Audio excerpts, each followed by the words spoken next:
Dominique Destré d'un nouveau roman, un nouveau polar, l'affaire Jocelyn Ledoux, alors qui se passe dans l'Eure du côté d'Évreux, je crois.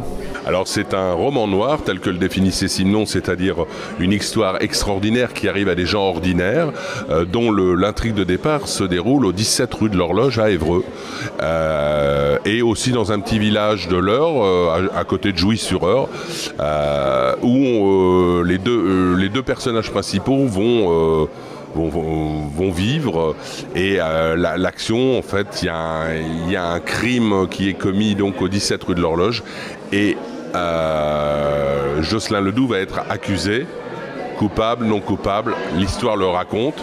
On suit le cheminement de Jocelyn et de sa sœur Alban, qui est plus âgée, et ça va nous emmener aux frontières de l'Eure, mais peut-être de la Normandie, et bien au-delà.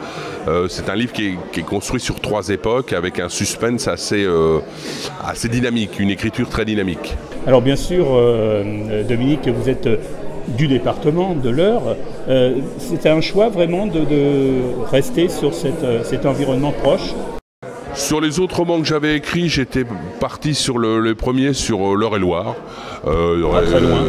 Pas très loin, une région, un département que je connais bien aussi pour y avoir vécu par le passé. Le troisième, Guilgoul, était par contre un thriller qui se passait dans le monde entier. Et là, j'ai eu envie d'ancrer cette histoire, pourquoi pas à Évreux, puisque c'est le chef-lieu d'où j'habite, mais dans l'absolu, ce type d'histoire pourrait être transposé n'importe où. Alors qu'est-ce qu'on peut dire de ces deux personnages, sans bien sûr dévoiler ni spolier le livre?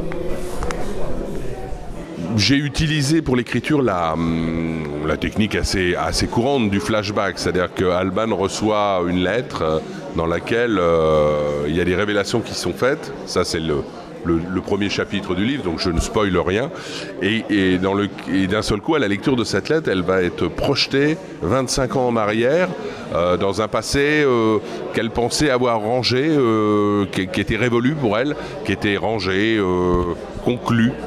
Et finalement, ça remet beaucoup de choses en cause. Et elle rembobine le film, et dans sa tête, elle doit réfléchir à une série d'événements, et donc elle se remémore, et hop, dans l'écriture, on est projeté du coup en 1985.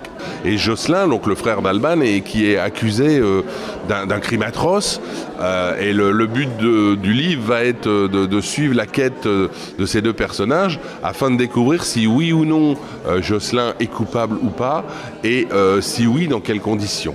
Je n'en dirai pas plus, même sous la torture. Donc pour découvrir ce terrible secret d'Alban et de Jocelyn, lisez donc l'affaire Jocelyn Ledoux de Dominique Destré. Rendez-vous le 21 octobre à la librairie Toninx à Mantes-la-Jolie pour ce livre, et puis bien sûr tous les autres.